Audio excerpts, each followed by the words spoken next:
أعوذ بالله من الشيطان الرجيم. بسم الله الرحمن الرحيم. إن الذين قالوا ربنا الله ثم استقاموا تتنزل عليهم الملائكة ألا تخافوا ولا تحزنوا وابشروا بالجنة التي كنتم توعدون نحن أولياؤكم في الحياة الدنيا وفي الآخرة ولكم فيها ما تشتهي أنفسكم ولكم فيها ما تدعون نزلا من غفور رحيم ومن أحسن قولا ممن دعا إلى الله وعمل صالحا وقال إنني من المسلمين ولا تستوي الحسنة ولا السيئة ادفع بالتي هي أحسن فإذا الذي بينك وبينه العداوة كأنه ولي حميم وما يلقاها إلا الذين صبروا وما يلقاها إلا ذو حظ عظيم. صدق الله العلي العظيم. For those of you who know the religion, I have recited this ayah. For you who know the translation, to ponder over it, and those of you who do not know the translation, to ask the ulama, and this is my advice to my brothers and sisters in Pakistan. Now, let me go to the reason why I'm here. Federalism is basically devolving resources and decisions to the grassroots. The idea is that the center cannot be fully trusted because the center is managed by the majority. And because in a democracy you have differences in political persuasions, in supports, the center can always starve the areas that did not support them in the elections. And because of that, there has to be a certain amount of resources that is devolved from the center or is raised in the periphery that is going to be used by the people in the periphery without any due regard to whether they supported the center or the leadership in the center or not in the first place. That way, you have that kind of a stability. People don't have to fight to death over who controls the country, who becomes the president or who becomes the prime minister. Now, I was taken very much by my brother from Balochistan. I will give you a small narration about my own life history. As a young man, 15 years old, attending a national school not far from Nairobi, coming from the northeast which borders Somalia, that's when the Pakistan, East and West Pakistan split up and the Pakistani General Niazi surrendered to Manekshaw in the war when India committed its own forces there.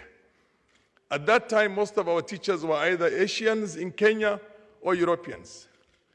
I had a teacher who was called Mr. Sharma, who came from India. He said a lot of awful things about Pakistan that time. I got annoyed and I walked out of the class and went to the principal to go and complain that he is saying bad things about somebody whose country which is from my religion. And that was an identity which I was socialized to see it as my identity as a Muslim. Then of course, I also come from a country today which is my neighbors is the country I come from with about 20% Muslims. But we have so much harmony in that country that you could say with all our perfections, it is better than my neighbor, which is called Somalia, which is populated by 100% Muslims and 100% Somalis. They find reason to fight one another on clanism, on everything you can imagine. So the sense of identity does not stop anywhere. You're a Muslim, you come Punjabi, you come God knows what, until you get to the family. And that's why many countries that are tribalized do not go far, regardless of what system that's in place. The first time you say, let's have Balochistan, let's have Punjab, let's have Patan, and all these other areas, when you go to Balochistan, you have a reason to divide yourselves again. When you go to, whatever, I was talking to my friend, I have 2 Asian members of parliament who were elected 100% by a constituency that has no Asians. But they were elected on the basis, and they're here with me. I think they can stand up if they're here. Is Dawood here? One of them is there for the 4th term. He is loved by his constituents, and none of them comes from the Indian subcontinent or from Pakistan. But he originally comes from Pakistan himself.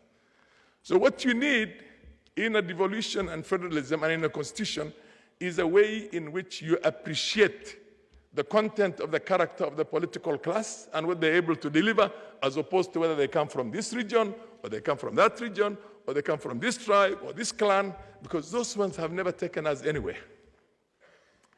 Now, we also fought. When I first came to Parliament 30 years ago, as a very young man, I asked a question in Parliament how much money was given to my own region, which is a third of the country, for development. For 30 years, it was only $5 million US. I fought very hard for devolution. Do you know how much my region gets right now per year? $400 million. I can tell you that $5 million, which came from the center 30 years ago, has had more impact in the region than the $500 million that we get annually. What does that tell you? That tells you that devolution in itself, regardless of how well the Constitution is constructed, is not the roadway to peace and development for the people out there who are fearing the marginalization from the center. It's a question of how that money is used. And that, because of elections, one election after the other in our country, more often than not, it either ends up in the pockets of people, individual leaders, governors, and everybody else who's there, in the pockets of what you call small clans, in the pockets of this, and a lot of it might even go in the form of corruption to the center. Because the president who's running for the government will need the support of all the regions in the country, so the center is not going to hold accountable to those fundings. So the point I'm trying to tell you is that in the Constitution, I support federalism. I support the devolution of what they call services and other resources. But there has to be structures in place that is so perfect that everybody is held accountable to his actions and her actions. Only then will you have the fairness on the ground. Only then will somebody be appreciated for his or her, what they call character, as opposed to where he comes from, what section he belongs to, what madhab he has, whether he's a Sufi or whether he is this or that. I mean, those are the kind of things we have all over. So my advice to you is, I came in here, I'm going to give my own presentation. I think tomorrow is when I'm slotted. But I really felt that I must say something about the devolution and federalism and devolving power and resources to the periphery and how best it can be used only if there is a system in place that's going to make sure that it delivers. But if it's not there in place, then it perpetuates the corruption, it perpetuates the inequality that was there from the beginning, and that goes on and on. Thank you very much.